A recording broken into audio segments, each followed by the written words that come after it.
Hey there, U.S. history students. This is Mr. Shear, and we're coming with you today to explore one more group that moves west that we haven't talked about yet.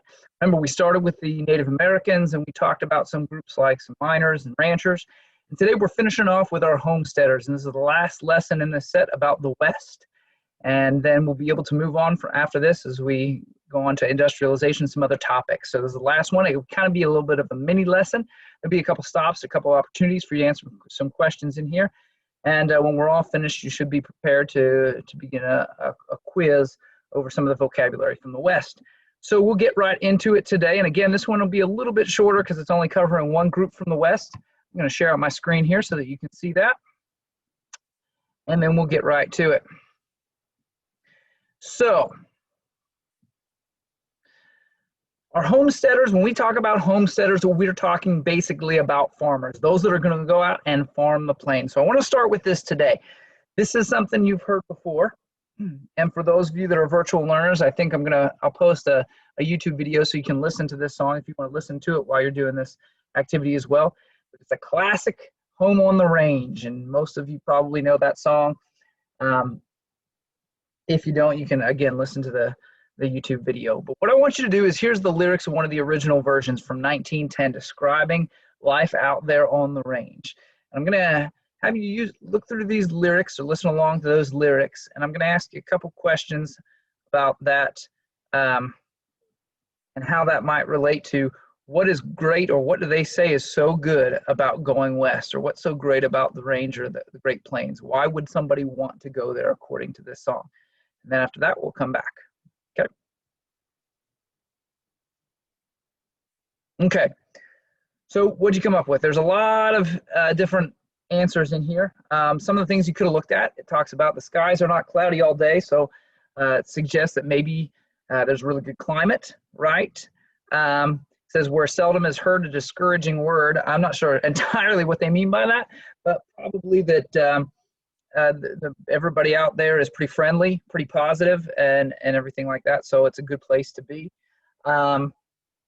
There's also some good stuff mixed in there about breezes being balmy and light, so good weather again. And there is some parts in there that you probably think, certainly by today's terms, definitely pretty racist. It talks about the red man. Of course, that means the Indians. But they're talking about how the fact that the Indians have been removed. Now, given what we've just studied, that sounds absolutely terrible about Indian removal and everything else like that. But that's one of the selling points. That's one of the things he's saying is, hey, it's great because all the Indians have moved west. You don't have to worry about that. It talks about how nice the view is, how beautiful it is. Just kind of the whole appeal of maybe the isolation of it, the beautiful skies and everything else like that. It's kind of a beautiful scenic place to want to live. This is kind of the appeal for many people. They want to get away from what's becoming really big cities now, and they want to get into the West where they can enjoy a little bit of wide open space. So the first settlement opportunities come by way of the railroad. The railroad's moving west gradually, and the government wants the railroad to go west. So the government makes a deal with the railroad. They say, hey, listen, if you build the railroad, we'll give you land all along the railroad. So the railroad companies take up all this land that the government's willing to grant to them, and then they're going to turn around and they're going to sell it on the cheap to people that want to come out. So the railroad's basically taking that free land and turning it into a profit, and also kind of creating some business for themselves, because if people live out there, they're going to want to use and are going to need to use the railroad. So some of the first settlement opportunities in the West come from these railroad companies selling off the land grants, and people take the opportunity to say, hey, that's pretty cheap land. I'm going to go out there, live there, have my own farm, and make a little life for myself out there. So it starts with the railroad. Even better opportunity that comes along, and one of your vocabulary words for this section as well, is the Homestead Act. In 1862, the government tries to incentivize or tries to encourage people to come west through a pretty good deal. Through the Homestead Act, you would pay a small registration fee. I think it was something like $10 or something like that, something real small. Even for that time, it's not significant considering what you're going to get out of this. So you could get a tract of land that's up to 160 acres. It's exactly the same plot of land that they were offering through the Dawes Act that we talked about with the Native American reservations. But 160 acres, and all you got to do is if you live on that land and you work on it and you farm it, you till it and everything like that, after 5 years, it becomes yours. 160 acres of land, it's real estate, it's wealth, it's money. If you can improve that land, then you've got free land basically for just going out there and working. I mean, that's tons of people sign up under the Homestead Act to go west to different parts of the plains because, number one, you can get away from the cities. Number two, it's free land. There's hardly a better deal. So if you didn't have much going on for you back east, or maybe you didn't like the work that you were doing, or maybe you just weren't very wealthy, doing very well, or very wealthy, this gives you an opportunity. Go west, go work the land, and get land that's all yours. 160 acres. You don't even have any neighbors, and that's a pretty good thing, right? So, so you get all that land. And so a number of people, whether it's the railroad grants or take advantage of the Homestead Act, they go west, take a big plot of land.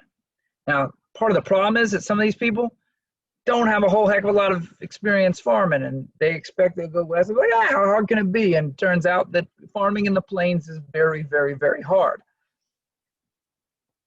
So here are two advertisements, and as we kind of look at these advertisements, I'm going to ask you two questions. Number one, we would consider these primary, secondary sources. What kind of sources are we looking at here? Are we examining?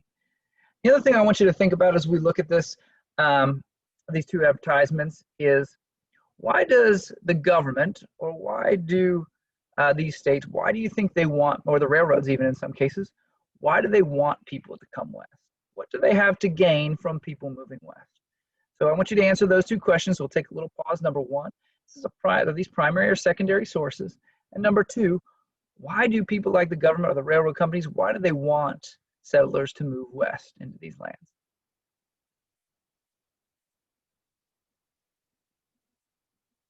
Okay. So looking at these, you know that they're probably, the way they look, definitely from the time, definitely advertisements that would have been posted on, you know, on some city buildings or things like that back east that people would see them. So that makes them excellent primary sources. So these are primary sources.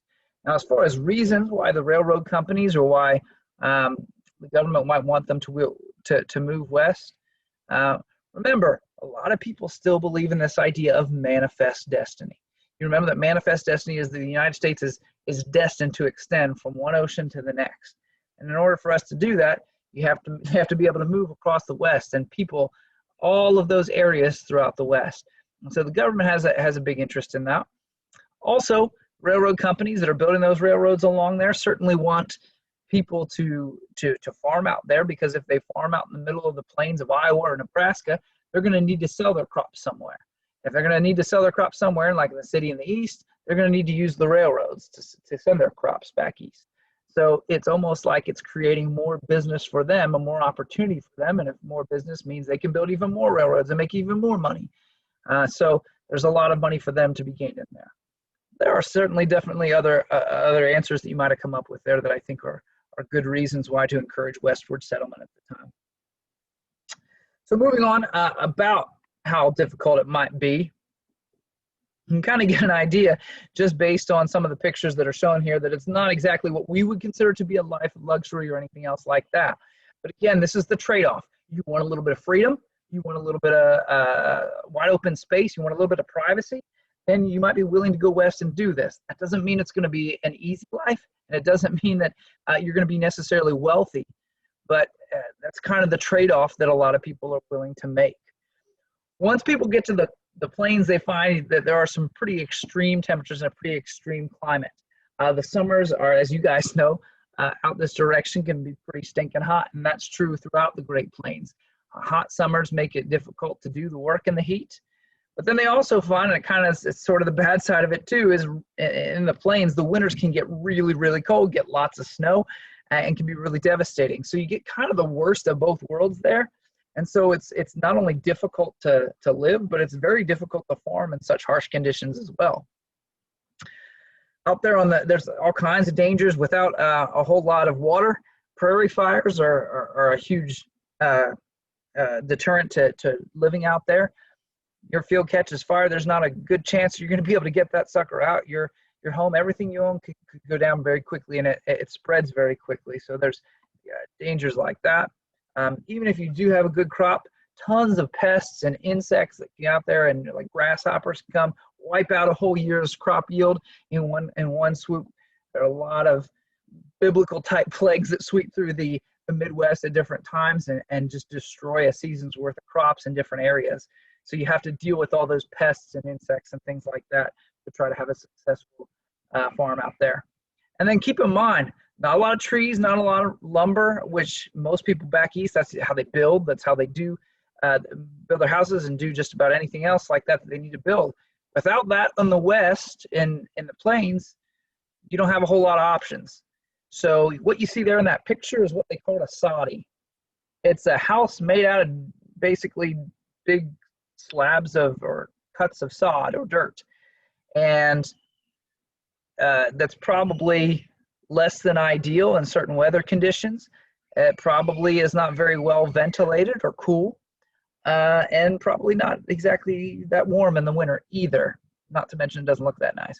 But that's what they had to do with the environment that they had, and had to live in places that, in houses with using the materials that they had available to them. So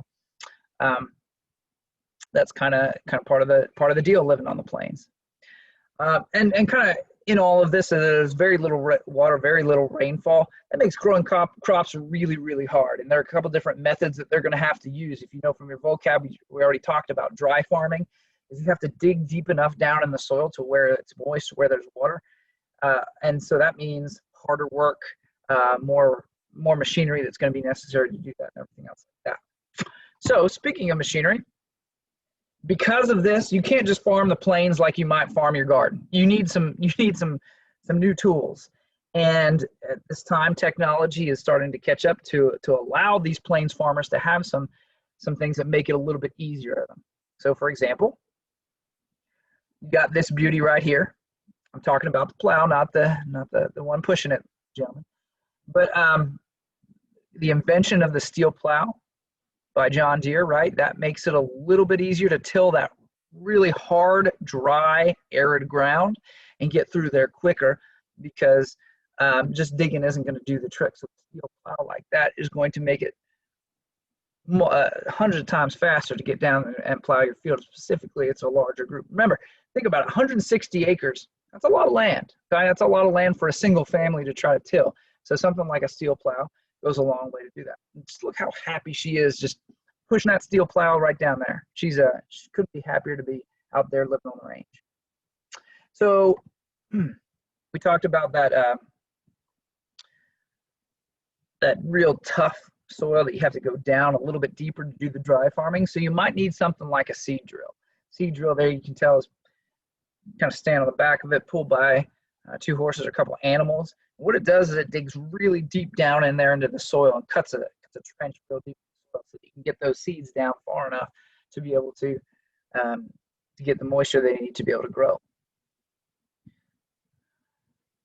So if you were more of a bonanza farmer or somebody that had a much larger plot and be looking to do like a lot of wheat or something like that, you might need the McCormick Reaper. Now, I realize you looking at this machine, it looks like it could fall apart at any second. But McCormick Reaper is the one that threshes all that wheat and separates that wheat and gives you a chance to be able to harvest huge farms worth of wheat. It's not cheap. I mean, you could probably tell from the 1800s, something that big, something that massive, it's not going to be cheap. And it's extremely heavy. It's a huge piece of machinery. You can kind of look at the animals that they have got hitched up in front of that. That sucker is going to take a lot of horsepower to pull that through your field to get that thing going. So it's not only a huge investment to buy the machine, you got to be able to buy all the livestock that are going to pull that bad boy.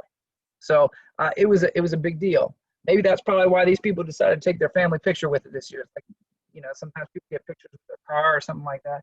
You know, this is them getting their picture with the most expensive thing they probably own, and that's their Reaper. They've got other stuff. They got the binding machines. Binding machines are the ones that take those wheat stalks and put them in the nice things like you see it around Thanksgiving and Halloween and stuff, that thresh them up in those things. And that there's a machine for that, just like there's a machine for just about everything you need to do on the farm. Probably, and this isn't new, but probably most importantly is you need to get water. The way you get water is through that windmill power. So you had to install that windmill, get up there, draw that water deep from a well out of the ground, or else you're not going to have enough water to drink or even to water your field or irrigate your field. So just another thing. So you think about this, whether it's a plow, whether it's a McCormick reaper, from the simple to the very complicated, all of these things cost a lot of money. So you might have gotten your land for free, but you go out and you have to buy some of this farm equipment to be able to work the land. Then you're stuck with a huge amount of debt to try to pay for all this farm equipment, because while the land is free, that stuff is not. And most people are going to need to take loans from a bank to be able to do that. So a lot of these farmers end up in some pretty significant debt till you add up all the prices, all that stuff, and everything else. So you better pray for a good harvest season. You better pray for good weather and everything else like that, because when you have a couple bad seasons, you'll be even further in debt in a way that you might not be able to get out of it. So we get tons of people that take advantage of this, and tons of people that move west, and homesteaders. If you guys have heard of you guys know the Oklahoma Sooners, where they get their name as this great land grab, land rush that took place in the late part of the 1800s, where people went and got their own plots of land, and a lot of people took advantage of this. But they get out there and they realize it's tough, and things get even tougher once they're there. They experience some severe droughts throughout the 1880s, towards the end part of that decade. For a while, the United States was producing more wheat than anybody in the world, but then other countries start producing it. And so what that means is more supply, less, probably about the same demand, but supply increases. That means prices go down. And so wheat prices plummet, and that means it's harder to make a living as a farmer on the plains. It doesn't matter whether you're just a regular farmer, bonanza farmer. Everybody has a little bit tougher time making a living after that. Finally, you got all this debt that we just talked about. So you got wheat prices going down, severe drought, so bad crops. You've got increasing debt. All of a sudden, that home on the range isn't sounding too great anymore, and it's harder to kind of stay on top and still be able to make any kind of decent sort of living. So by the time you reach the 1890s, 1900s, that great deal, the Homestead Act, where you got 160 acres of land for free, and you're like, hey, this is awesome, this is great. It's not looking so great anymore, and it's looking like some pretty tough times. That's going to lead into some farmers sort of rising up and complaining against this group two, the railroads, who realize that they can charge whatever price they want to charge, because you got to sell your crops back east, and they can they have a sort of monopoly there. They can gouge you for all they want. Makes matters even worse. So we get to the end of the 1890s, 1900s, and it's a really, really crappy time to be a farmer. It's a really terrible time to be a farmer out there on the homestead, because it's so hard to make a living. Even though it seemed like a great deal of time, and even though it was the reason you went west for all that freedom and everything else like that, that American dream is a little bit harder to come by once you get there. So that's all there is for today. The Homesteaders kind of wraps up the whole chapter. And so now, knowing about our Native Americans in the West, our miners, our ranchers, we've covered our homesteaders. We've about covered that Western movement pretty good. There's a Kahoot that we've got that will help review some of that vocabulary, that uses some more visuals to give you an idea what we're talking about with some of these terms, and I think it's a good review to prepare you. And then we've got a quiz as well. It'll be your first kind of vocab quiz. For our virtual learners, that'll be online. For our in-person learners, we've got paper copies of that you'll take. And we'll be ready to move on to industrialization.